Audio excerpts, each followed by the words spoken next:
Hello and welcome to the 12th annual Brand X Reviews Halloween special. For this one, we're going for a bit of a shorter season this year, maybe just 3 episodes, but we'll see what happens. For this one, we're going to be talking about The Fly, not just the original movie that you're seeing clips from here, but also the sequels, the remakes, and so on. So, you know the deal anyway. Let's roll the intro.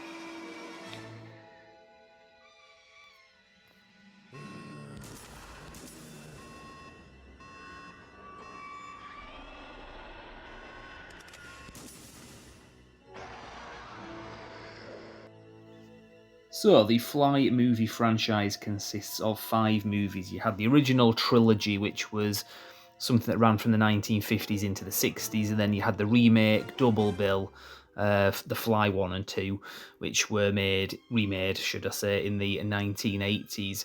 So, the movies, I'm going to get into a conversation with my co-reviewer, The Core, talking about these, but in a nutshell, this is the chronological history of the movies and the very basics of what they're about. So the original film, The Fly, came out in 1958. It was a film that was in colour. The main actor in the movie is Vincent Price, but I suppose the main kind of driving character is the one played by David Hedison, who some might remember from the James Bond movies when he played Felix Leiter in Live and Let Die and License to Kill. Now, he is the scientist who creates the teleportation machine, similar to what you've got in Star Trek, Beam Me Up, Scotty, all that kind of stuff. This guy's invented a machine where you can teleport yourself from one place to another. Now, you don't see the experiment take place, but you see the aftermath of it. And effectively what's happened is he's gone into this machine on his own, but a fly has got in there with him.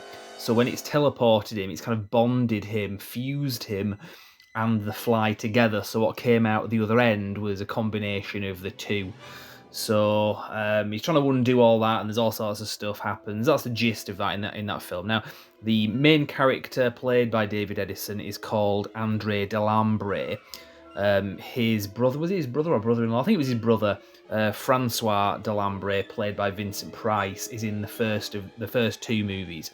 So that was The Fly in 1958. The sequel, The Return of the Fly, was the year after in 1959. For whatever reason, that movie's in black and white. The original was in colour, so it's a bit kind of weird when you're watching them, but whatever.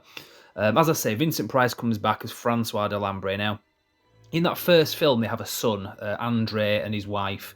They have a son called Philippe, who's a little boy in the first film. In the second film, it's set something like 15 years later. The son is now sort of in his early 20s, I guess, and he takes over the old lab that's not even been used since the events of the first film.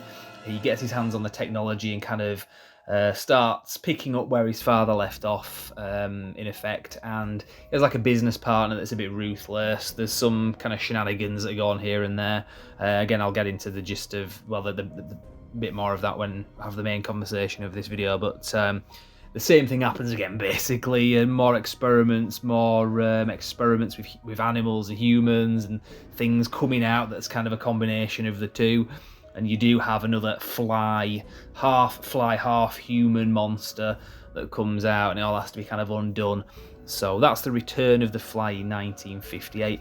The third film in this franchise, a little bit of a weird angle that they went with on this. It was 1965, so it was 6 years after that it came out, but it's set quite a long way into the future, really. For some reason, it's a British film. It kind of reminds me a little bit of the original Avengers series, the one with Diana Rigg and Patrick McNee, the black and white ones. It's got that kind of vibe to it. I think some of the same people worked on it as well. And so you've got, like I say, in the first film, it was a guy called Andre Delambre. He was the Fly. The second film, it was the son, Philippe. In this film, it's where it gets a bit confusing. It's another son of Andre called Henri, but he's quite old at this point. So like I say, it's set quite a bit into the future. And his 2 sons, Martin and Albert. Now, there's no actual fly in this movie. It's called Curse of the Fly. And it does deal with the technology that's kind of advanced at this point. It's still kind of secret technology that they're working on, the Delambre family. But it's got its it's got its issues still, basically. So people can teleport from like one country to another in this, and there's a bit of that goes on, but there's no actual fly monster in it. But there's other stuff that happens. It's kind of good that they expand things. They're not just repeating the same kind of trope of the first two movies, but it's the curse of the fly, because it's the curse of what happened in the previous two movies is still there. It is technology. It's not good. It's not easy to use. It's very dangerous, and that is what you see. So 3 pretty good movies. Then they were The Fly was remade in 1986, directed by David Cronenberg. And if you're familiar with David Cronenberg's work, it's definitely a body horror movie.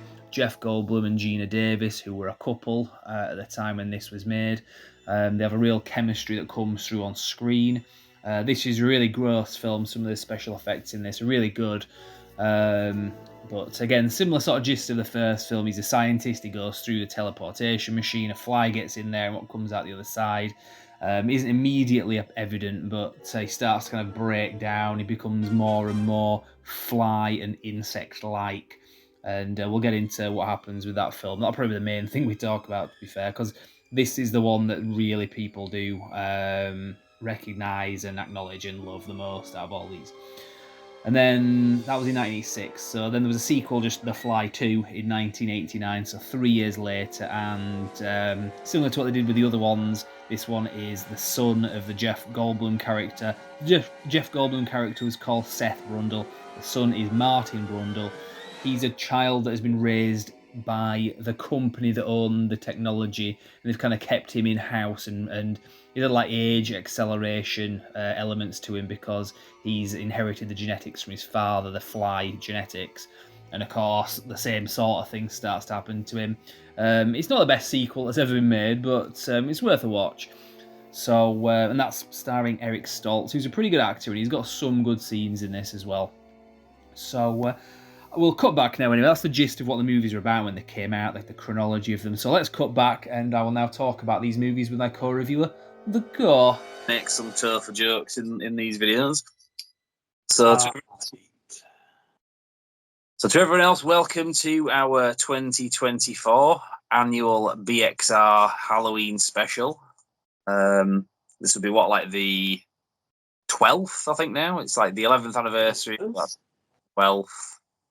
12th annual BXR Halloween special. So we're not doing as many videos this year, are we, The Core? Yes. Oh, word to you both. Yeah, well, Cinemassacre's doing a series. He's been doing them all month. He's got a slightly better budget and slightly more time than us, I think, for doing his Halloween special. Slightly bigger audience as well, just possibly. Well, maybe, yeah. But has he got Paul Cage? That's the thing. Is he watching his videos? And the Buff as well, because Buff's watching these. But anyway, so for this one, this year we're probably just going to do 3 videos, and I think the theme of it, if there is one, is probably special effect horror from the 80s and 90s. So we're not going to tell you what the future videos are we're going to do.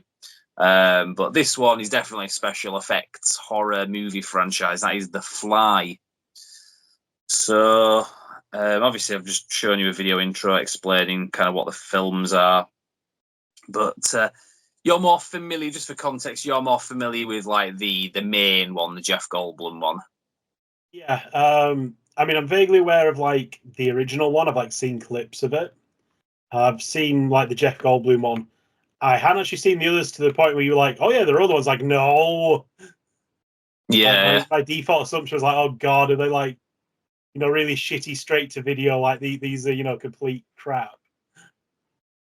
Yeah, no, they're pretty good. I mean, the original ones, like you said, there's a lot of sort of iconic moments in that original one from 1958. That film was in colour, and Vincent Price is really the main actor that's in it to a degree. It kind of starts with him as a kind of mystery as to like what's happened to his brother who died, was crushed in this industrial press, and it's looking like his wife. The scientist who's died, his wife is guilty of it, but she's not really talking much. She's quite traumatized. She's talking, but she's not really making much sense.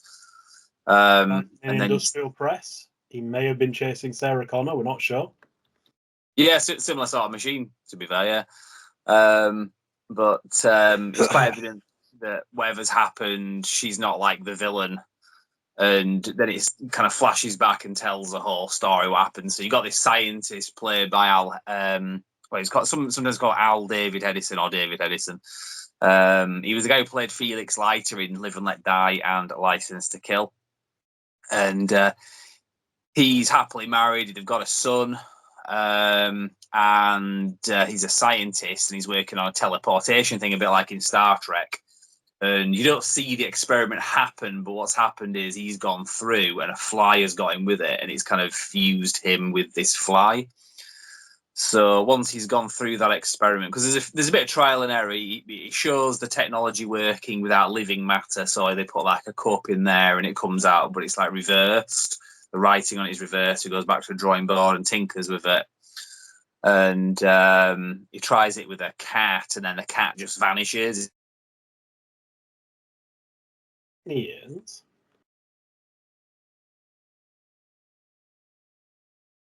So we just had a slight interruption there because somebody was trying to ring me. I'm recording this on my phone. So a cat goes. Hey, a word starting with hey. Yeah, it was FB. Fucking of course it would be. Yeah.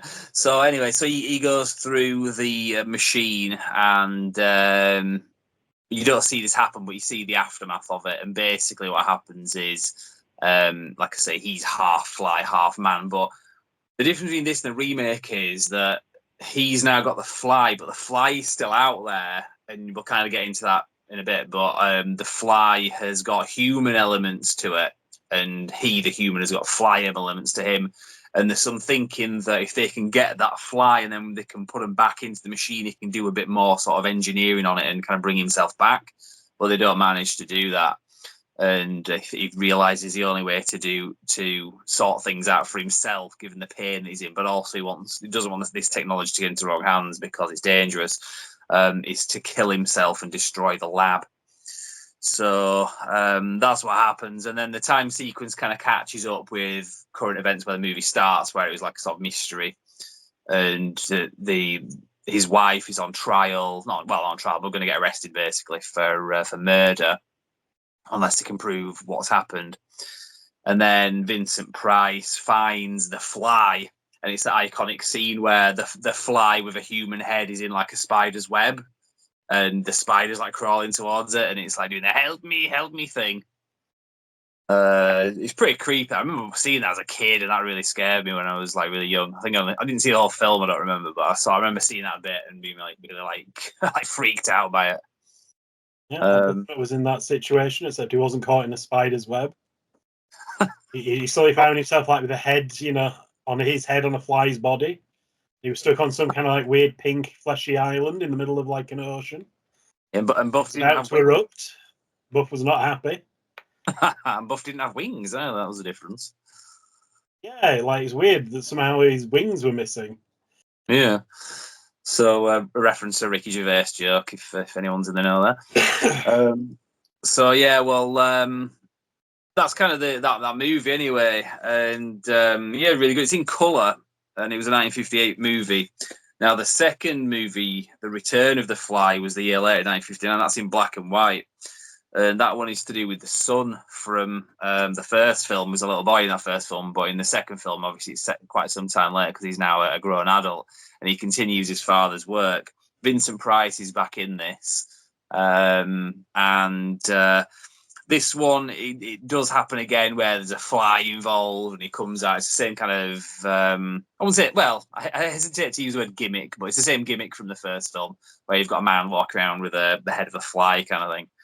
And but he does manage to reverse things, so it's got a bit of a happier ending than the first film. And he has like a shady business partner, and there's some shenanigans that go on there. But it's pretty good. Like, I mean, all these films are pretty decent, especially for the time as well. Because there was some there was a lot of good films come out at the time, but there were a lot of bad ones, like sort of sci-fi horror ones. Some of them were a bit cheesy, but these were some of the better ones. The third movie, The Curse of the Fly, similar concept to what you've got with like the Jason Bourne movies. So you had like the Bourne legacy. It doesn't actually have Jason Bourne in it, but it's about his legacy. this film doesn't have any kind of fly monsters in it, but it's about the curse of the fly. Because this one is set quite a bit later, because it's now the grandsons of the characters from the first film. And the teleportation technology has now become a thing where the family have actually got it working quite successfully, so they can teleport from one country to the other. But in doing so, there's like other mutations that are coming in, and they've obviously tested it out on other people as well, because there's like a few lab experiments that have gone wrong with other people. So you've got these like mutants in there as well. So it's quite a good film. It's not the best of the three, but I think it's got a bit of a cult following. For a long time, you couldn't even get hold of this movie. It wasn't until DVDs and so on that it actually came out. But from a weird kind of turn of how things worked out, this is actually a British-made film. I think it was filmed in Britain, and you'll be familiar with the Avengers TV series, the Patrick Macnee ones, and Diana Rigg from the 1960s. It's got some of the same people that worked on that did this. I think even the director had done the odd episode. I think he did some of the Linda Thorson episodes. And it's got that kind of feel to it, a kind of like post like noir kind of look and feel to it that you got with that black and white series of the Avengers. So yeah, it's pretty good. It's interesting.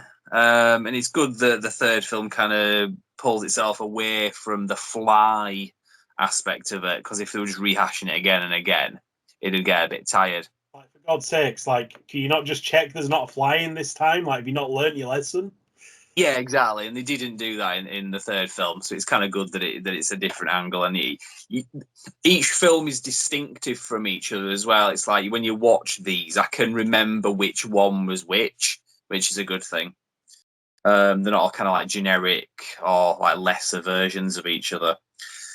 Now, so that was 1965 that came out. So a remake similar to The Thing, how that worked out. So the original The Thing from Another World was from the 50s, and then John Carpenter remade that in the 80s.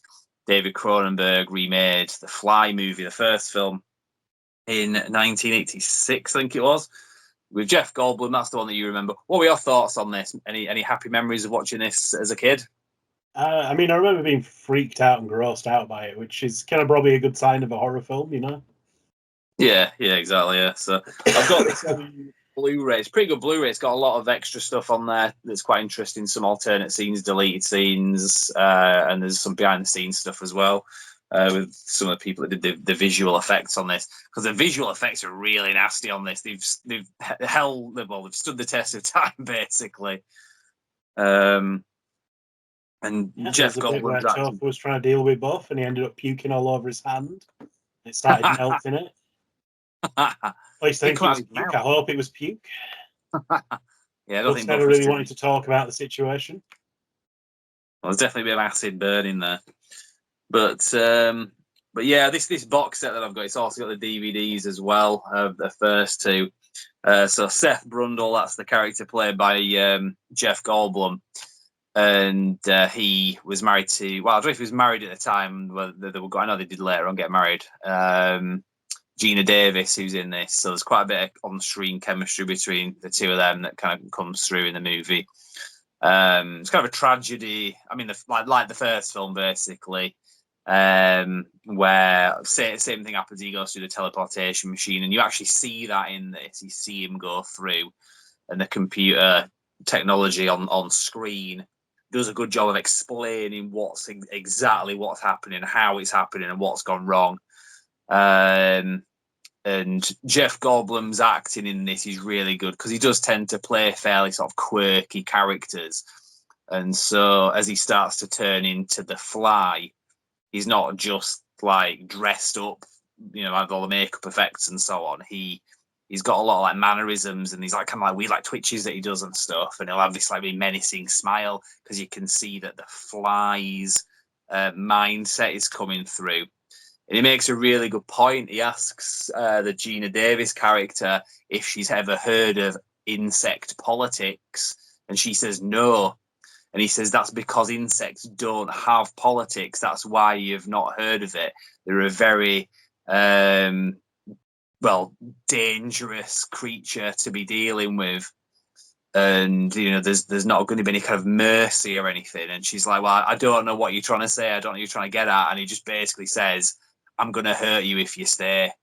So she kind of like runs off crying. So little things like that, like, do a really good job of kind of going into an area where that original film didn't go. So it's not just like an updated version in the sense of we've got better special effects and like, maybe better actors and so on. There's a lot of better writing and better concepts in this, and the execution is really good. So I think that was why it's kind of regarded as like a masterpiece, because it's not just body horror. David Cronenberg movies are a bit more than that. There's always an element of something psychological going on there, similar to like Alien. It's not just that the alien's going to rip you apart; it's the psychological stuff, the kind of H.P. Lovecraft, you could say, kind of thing, where seeing the monster and understanding it or trying to understand it is worse than any violence that it could inflict on you. So it's that kind of terror that's really well done.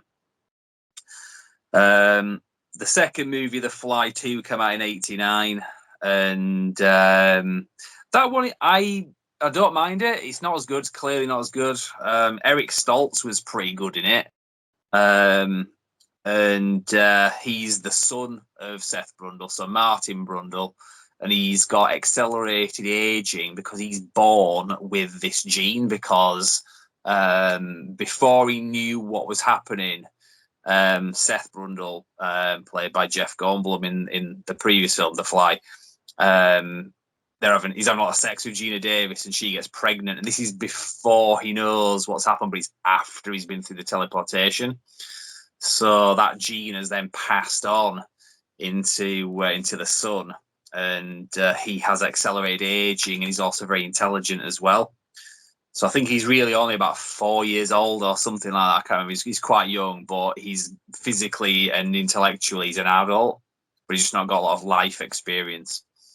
So getting around the whole like, okay, so his son's got to grown up, so this needs to be at least like 20, years in the future, which is a bit like awkward to do sometimes. Where like, yep, we're now into like hard sci-fi, not just like modern day horror sci-fi with like a few like, oh, we weren't playing around with teleportation tech. No, now we're into the realm of flying cars.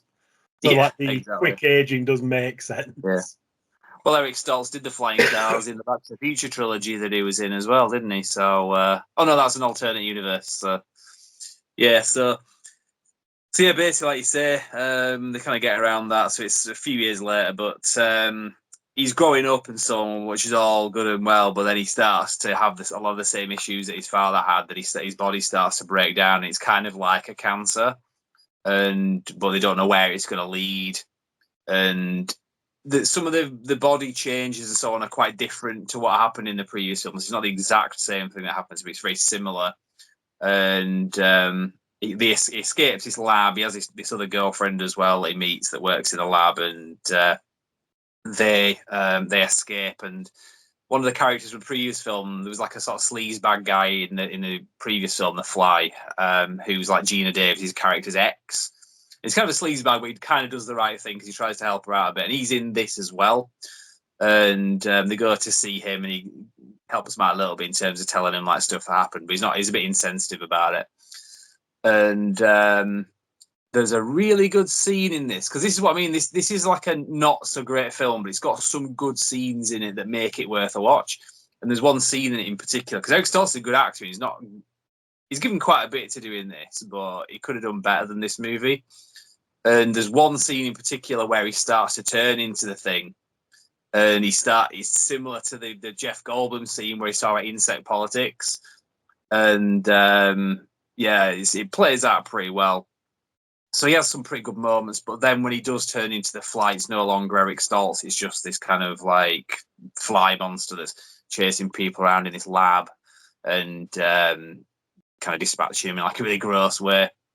But it's good. I like The Fly too. I mean, it's one of those films where I saw it not originally come out. I kind of saw it on like TV, like in the mid-90s, and it was perfectly enjoyable. It could have been better. It's not as good as that for the first film, but it's one of film franchises with some highs and lows, really. But I say if you get a chance to watch all 5, I would do so. If you maybe don't want to watch all 5, maybe just watch the original, and then the remake, the Jeff Goldblum sequel. But yeah, no, I enjoyed rewatching these. I've seen them many times before, and I'll rewatch them again. So, any news from the core? No. Right, so we'll leave it there. So tomorrow we're going to talk about. We'll announce it here. We're going to talk about one of your favorite movies. I would say you used to have a poster of it in the background in your old where you used to live. What we're going to talk about tomorrow? The Dover. Could do. Still Dawn. Yeah, we're going to talk about From Dusk Till Dawn tomorrow. So that's coming up at Brand X Review. So check back for that, and we'll see you tomorrow at night.